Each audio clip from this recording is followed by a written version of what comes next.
So first things first, if you're new here and up enjoying today's content, make sure to hit that like button and red subscribe button. Also follow me on all social medias at BladeMiss, and make sure you pay attention to the community tab when you click the channel, and then click community, because there we have polls where you guys get to decide basically on what we upload in the upcoming days. Now, let's start off with Anthony Rizzo, but before we jump into Anthony Rizzo, I do have to say that the way they go ahead and tier first basemen, it's solely based on hitting, and then defense comes in. So Anthony Rizzo last year had a 14% K percentage. His vision at an 82 is accurate. Now we're looking at his walk percentage, 11.6. His discipline at an 87. That's also accurate. Now we're looking at his 3-year averages against left-handers. He hit 253, so 61 contact versus left.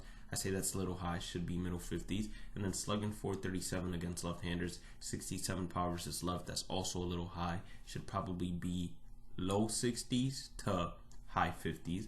And then versus right-handers, his 3-year average is 293, 80 contact versus right. That should be a little bit higher, maybe middle 80s. And then his slugging versus right-handers at an 519 in the game, it's 72 power versus right. I think that should be an 80. So if you subtract the numbers from his left-handed contact and power and then add them to his contact versus right and power versus right, he would be a more accurate representation of how he's performed these previous 3 years. Matt Olson, on the other hand, when you look at his K percentage from last year, it was 25.2%, so 48 vision, that makes sense. Walk percent was 9.3, 72 discipline, that also makes sense. Now versus left-handers, his 3-year average is 233, 47 contact versus left. It's reasonable. I say it's accurate. Now we're looking at his slugging versus left. It's been 423. Having 80 power versus left, that doesn't even make sense because he doesn't have higher slugging numbers than Anthony Rizzo. So how he has 80 power versus left, that just doesn't add up. It should definitely be around the same number that Anthony Rizzo should be at, which is low 60s, I believe, to high 50s, I said. Now 3-year average against right-handers, he's hitting 267, 72 contact versus right. That's also a bit high. I'd give him high 60s. And then he's slugging 507. How he has 94 power versus right, and Anthony Rizzo has, or actually, excuse me, that's bad on me. His slugging is not 507. That's Paul Goldschmidt. His slugging is 561. So 94 power versus right, that is 100% correct. I'd give him that. So overall, Matt Olson, the only thing they need to alter is just reduce his contact versus right, contact versus left, and power versus left. He's probably not an 83 if you actually do an accurate representation of how he's performed the previous 3 years, but more like an 81 overall, but still a GOAT, so that's a good thing. Does he have a chance of going diamond? He needs to improve those slugging numbers and that batting average against left-handers. Paul Goldschmidt, 83 overall. That might be surprising to a lot of Cardinals fans, but his K percentage last year was 24.4%. That's above the league average. Him having 51 vision makes sense. His walk percentage was 11.5, 94 discipline. That also makes sense. Now his 3-year numbers against left-handers, he's been hitting 292. 80 contact versus left, doesn't make sense. It should definitely be higher, middle 80s. And then he's been slugging 574, 91 power versus left. It's accurate, but also could be a little bit higher along the lines of 97, 98. Now versus right-handers, his 3-year average is 279, 74 contact versus right, makes sense. And then the slugging is 507, 74 power versus right.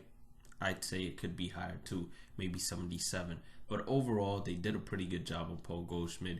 Does Paul Goldschmidt have the potential to go back to diamond? I'd say he 100% does. He just needs to go back to the old Paul Goldschmidt that was there in the Diamondbacks. But to me, the biggest issue with him is if he has a slow start, they'll continue downgrading him. And then if he picks it up in the second half, they'll just keep him at a gold, but put him back to like an 83, 84. So in order for him to go diamond, he needs to be hot right off the start and needs to continue that pace throughout the rest of the season, because he's more on a decline, they would say, like Joey Votto. Now, to me, Pete was the biggest surprise out of anybody when it came to what overall he came into the game at. I personally did not believe he deserved to be a diamond, just a high-tier gold, but at the same time, you do have to realize he plays first base, and when they do attributes for first basemen, or when they do the overall ranking system, it's basically solely based on hitting, and then defense is like the second thing they look at. So let's look at his numbers. Last year, his K percentage was a 26.4, 43 vision makes sense. Walk percentage was a 10.4, 78 discipline makes sense. Now versus left-handers, he hit 240, 60 contact versus left, that's a bit high. It should be a 50. And then his slugging was 587, 106 power versus left, that's a bit high as well. I'd say it should be a 97, 98. But hey, I'm fine with those numbers. Then we look at his average against right-handers. He hit 266, so 68 contact versus left, that makes sense 100%. And then 582 in terms of slugging, 103 power versus left, that's also accurate as well, I would say, just because he's a right-handed hitter. It's usually a lot harder to have better power numbers against right-handed pitching than it is against left-handed pitching. So they probably take that into consideration somewhere. But he should definitely have his numbers against left-handers brought down a little bit.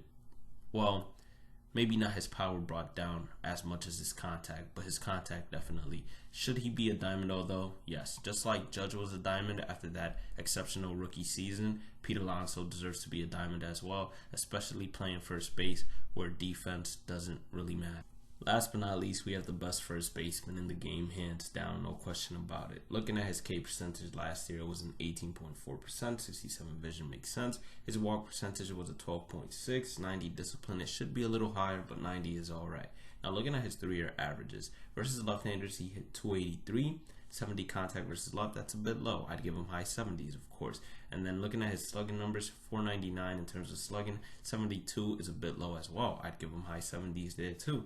But looking at his numbers against right-handers, he's hitting 312, 90 contact versus left, or contact versus right, excuse me. It's acceptable, but it definitely should be along the lines of a 96, 97. And then his slugging is 561 against right-handers.